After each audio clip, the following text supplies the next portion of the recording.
waktu Anda bisa meluangkan waktu Anda untuk bertemu dengan kami. Ya, bisa berkenalan dan saya percaya di New Life Anda berkenalan dengan orang-orang dan bisa menjadi motivasi dalam hati kita untuk kita memperoleh hidup yang baru yang sesungguhnya. Karena kemerdekaan itu adalah pilihan kita loh. Benar. Kita mau merdeka atau tidak? Kalau tadi pertanyaannya apa sih ciri-ciri orang yang sudah berdamai dengan dirinya sendiri, sudah akibatnya apa sih? Yang pasti yang pertama dia ada ketenangan dalam hidupnya. Dia ada kemerdekaan, ada kelegaan di dalam hidupnya. Itu ciri-ciri yang sangat jelas. Kalau dia sudah berdamai dengan dirinya sendiri, dia tidak mudah menyerah. Dia tidak menjadi orang yang mengasihani diri sendiri. Kenapa? Karena dia bisa mengenali dirinya. Oke, aku punya kelemahan. Dia bisa menerima kelemahan, tapi dia bisa menemukan potensi-potensi di dalam dirinya. Nah, orang-orang yang sudah berdamai dengan dirinya sendiri, hidupnya pasti akan mengalami perubahan. Kenapa? Karena bagi saya yang saya tahu, orang-orang yang mengalami kesuksesan, orang-orang yang mengalami perubahan yang benar-benar dari dalam. Perubahan dari dalam itu bisa terjadi jika kita mengenal Tuhan dengan benar, kita mengenali diri kita dengan benar, dan kita bertindak dengan benar. Saya ulang, kenal Tuhan dengan benar, kenali diri kita dengan benar, ya, bertindak dengan benar. Kenapa selalu ada kata benar? Karena seringkali kita nih salah. Kita pikir, oh Tuhan tuh begitu kejam, dikit-dikit hukum, marah. Ya karena buktinya orang tua saja membuang saya, masa Tuhan mau terima saya? Sebenarnya Tuhan tidak seperti itu, Tuhan menerima kita apa adanya, bukan karena ada apanya. Beda banget. Tuhan terima Budita karena ada apanya, wah berarti dia Tuhan yang matre kan gitu ya. Tuhan itu tidak seperti itu. Kenali Tuhan dengan benar, kenali diri kita dengan benar. Kenapa? Karena banyak nilai-nilai yang salah yang memberi cap kepada diri kita gitu loh. Bahkan bukan orang lain yang mencap diri kita sendiri ikut mencap diri kita. Oh saya ini nggak bisa jadi orang berhasil. Misalkan dulu pertama-tama Ana atau Hengki, saya ini nggak bisa jadi presenter, saya nggak bisa ini jadi MC, nggak bisa. Akhirnya apa? Harus dipush. Begitu lingkungan membantu dia menyatakan kamu bisa. Kayak Budita dulu pertama kali latihan pipinya merah, kemerah-merahan. Karena groginya. Jadi lingkungan sangat membantu kita untuk kita mengalami terobosan. Makanya 4M tadi harus kita ingat, menerima, mensyukuri, mengubah pola pikir, dan memiliki komunitas yang benar. Saya percaya kalau kita melakukan 4 hal ini, maka hidup baru akan ada dalam hidup saudara dan saya. Seberapa buruknya pun masa lalu, waktu Anda mengenali diri Anda dengan benar, maka selamat datang kehidupan yang baru, selamat datang kemerdekaan dalam hidup saudara dan saya. New Life berarti terbuka buat semuanya ya. Betul. Dan semua layanan yang diberikan semuanya diberikan secara cuma-cuma. Ya. Betul.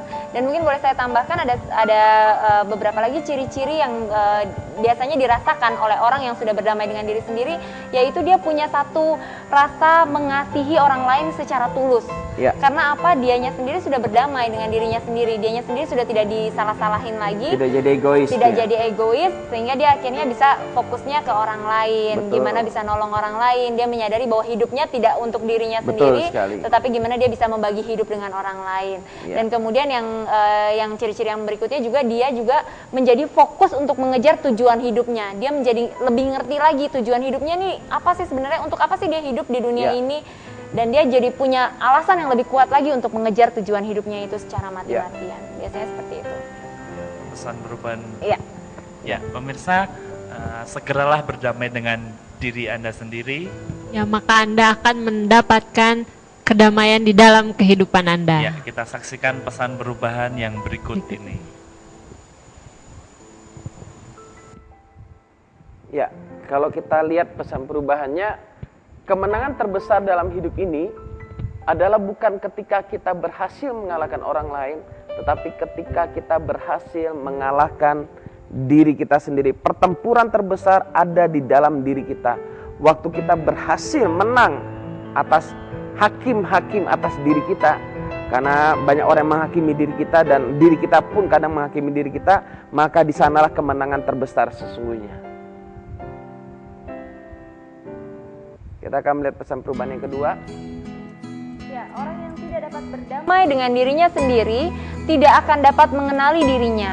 Orang yang tidak mengenali dirinya sendiri tidak akan mencapai kesuksesan. Orang yang benar-benar sukses di dalam kehidupannya adalah orang yang sudah benar-benar mengenal dirinya sendiri dan sudah menang melawan dirinya sendiri. Dia bisa menerima kelemahan, dia juga menemukan potensi dalam dirinya, maka dia pasti akan mencapai kesuksesan. Luar biasa. Ya, terima kasih karena Anda masih tetap setia bersama kami. Ya, kami ingatkan lagi buat pemirsa, mungkin pemirsa memiliki permasalahan dalam kehidupan Anda bisa menceritakan kepada kami dengan mengirimkan SMS di nomor 0819 081 7-nya 4 kali 1. Ya, kita langsung ke SMS yang sudah masuk malam hari ini. Dari 1649, gimana caranya mendamaikan mertua bermusuhan dengan menantu? Mendamaikan mertua yang bermusuhan dengan menantu gitu ya. Seperti yang tadi sudah disampaikan, sebenarnya kalau kita mau bisa berdamai dengan orang lain, terlebih dahulu kita harus berdamai dengan diri sendiri dulu gitu. Jadi kalau kita memang sudah bisa menerima diri kita sudah belajar untuk mengampuni diri kita menerima keadaan kita, belajar bersyukur gitu ya. Jadi dan kita belajar untuk memiliki pola pikir nih yang benar sekarang, ya kan? Gimana caranya untuk bisa berdamai dengan mertua gitu ya, antara mertua dan menantu, itu kita memang harus memiliki pola pikir yang benar.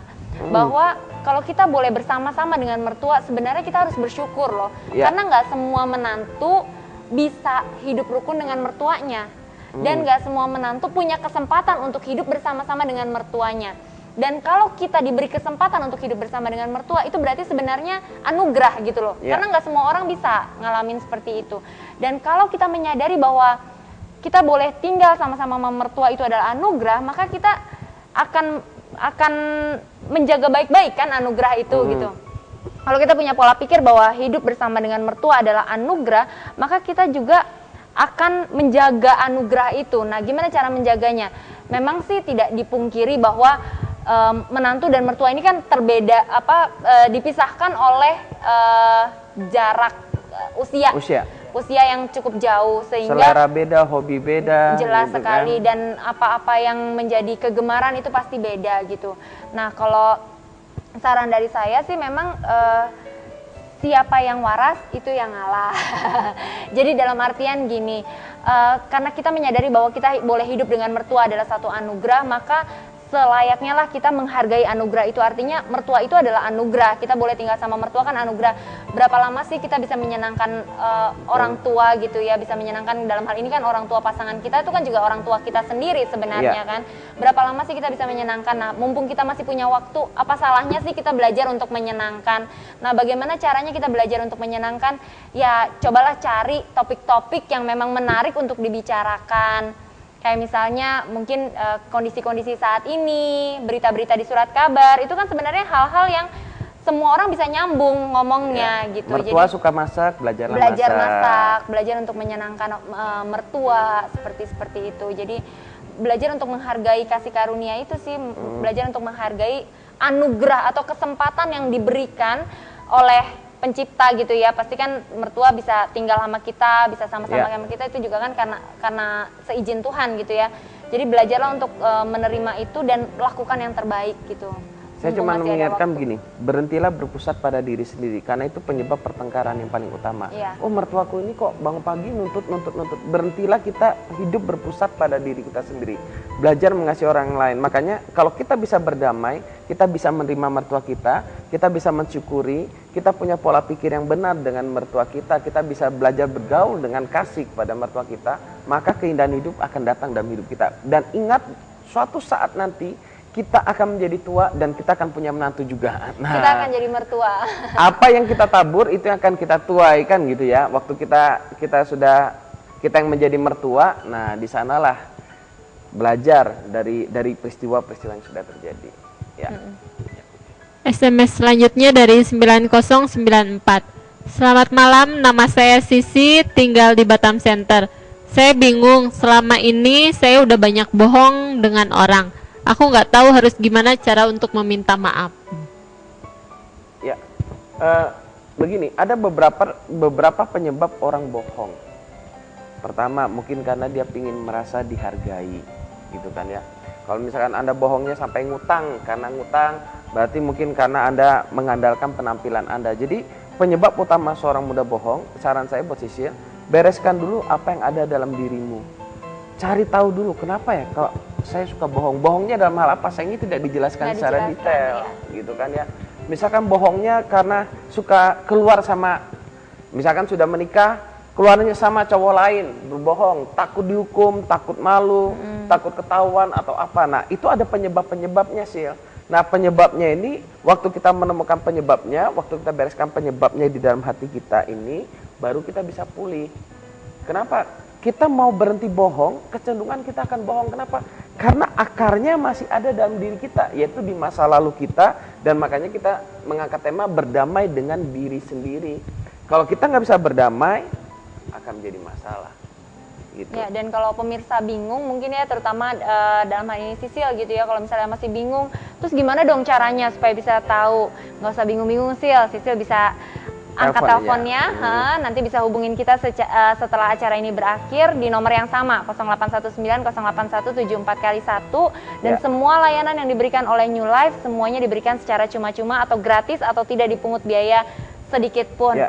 Sebenarnya kita kan asalnya dulu kita juga orang-orang yang hilang pengharapan, bisa dibilang hidup kita hancur, dulu kita bingung dengan masa depan kita nggak ngerti besok depannya bakalan jadi kayak gimana sih gitu ya. Kita juga dulu orang-orang yang hilang pengharapan gitu, tapi kita mengalami perubahan dalam kehidupan, kita sudah memperoleh hidup yang baru, dan kita kepengen kerinduan kita satu aja kok.